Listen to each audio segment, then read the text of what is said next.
आणि या सगळ्याबाबत आपण आता प्रतिक्रिया जाणून घेऊयात। राजाभाऊ वाजे आहेत नाशिकचे खासदार। राजाभाऊ, खरं तर अनधिकृत दर्ग्यावर कारवाईला सुरुवात झालेली आहे, पण आता चौकाचौकात नागरिक जमतायत। या सगळ्या पार्श्वभूमीवर आपल्याकडे आतापर्यंत काय नेमकी माहिती आलेली आहे आणि आपण नागरिकांना काय आवाहन कराल? मी फक्त आवाहन एवढंच करू शकतो आणि करणार आहे की दोन समाजांमध्ये किंवा सर्वसामान्य ग्रामीण लोकांमध्ये तेढ निर्माण न होऊ देता असं राहून आणि नाशिक शहराची शांतता भंग होता कामा नये याची काळजी सर्वांनी मिळून घेऊया।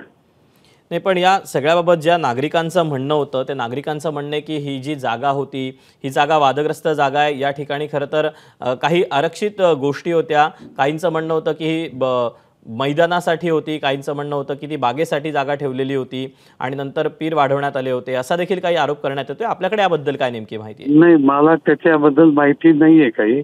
फक्त एवढीच माहिती आहे की काही कोर्टाचा स्टे काही जागांवर काही कामांवर तोडू नये म्हणून आहे आणि काही ठिकाणी म्हणजे काय थोडं गोंधळाची परिस्थिती आहे। तर मी सीपी साहेबांशी पण बोललेलो आहे आणि त्यांनी सांगितलं की स्थिती नियंत्रणात आहे आणि ते सर्वांना मी पण आवाहन करतो की सर्वसामान्य शांतता कशी प्रस्थापित होईल यासाठी सगळ्यांनी मिळून काळजी घेऊ। राजाभाऊ, धन्यवाद आपल्या सविस्तर प्रतिक्रियेबद्दल। एबीपी माझा, उघडा डोळे बघा नीट।